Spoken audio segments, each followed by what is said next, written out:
నమస్కారం. నేను లింగనపేట గ్రామ వారసురాలని. నా పేరు అమృత అంటారు. నాకు అంగన్వాడీ ఆయమ్మగా చేయబట్టి 15 సంవత్సరాలు అవుతుంది. నీకు ప్రమోషన్ ఇప్పిస్తా, నాకు ముగ్గురు పిల్లలు.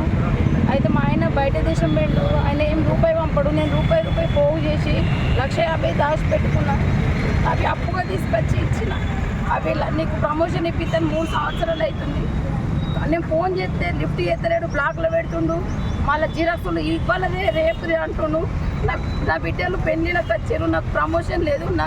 నాకైతే మళ్ళీ అతని నుంచి ఏదంటే రెస్పాన్స్ లేదు. ఏమన్నా అడిగితే ఫోన్ చేసి అడిగితే ఏమంటుండంటే నేను నౌకర్ నుంచి సస్పెండ్ చేపిస్తాను, నేను ఎక్కడన్నా దొరకబట్టిస్తాను, బెదిరింపు కాదు మాట్లాడుతుండు. దయచేసి ముఖ్యమంత్రి గారు నాకు న్యాయం చేయండి. నా డబ్బులు నాకు అంతే చాలు, అంతే. నా పిల్లలు నాకు ఇకపై నుంచి వాడు ఏం చేసినా నా పిల్లలకి ఏమైనా మాత్రం ఇది ఆయనదే మృత్యుంజయ గారిదానని నేను ఖచ్చితంగా వాదిస్తున్నా. వాడు నన్ను ఏం చేసినా నా ప్రాణం తీసుకుంటాడు అంతే.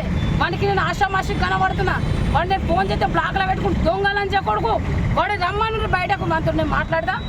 నా బిడ్డలు పెళ్ళిళ్ళకి వచ్చారు, కనీసం రూపాయలు లేని పరిస్థితి. నా భర్త లేడు. నేను ఫోన్ చేస్తే బ్లాక్లో పెడతాడు, తాగి మాట్లాడదు. నేను డ్యూటీ చేసాను, తాగిలే దగ్గర కనబడుతున్న వానికి ఎన్నిసార్లు ఫోన్ చేసిన రేపురా మాపిరా, కరీంనగర్ గెస్ట్ హౌస్కు, లేకపోతే లింగనపేట, లేకపోతే హైదరాబాద్, ఇలాంటి మాటలు మాట్లాడతారు. బండి ఒకసారి మీరు కఠిన చర్య తీసుకోవాలని ప్రెస్ వాళ్ళకు, ముఖ్యమంత్రి గారికి నమస్కారం.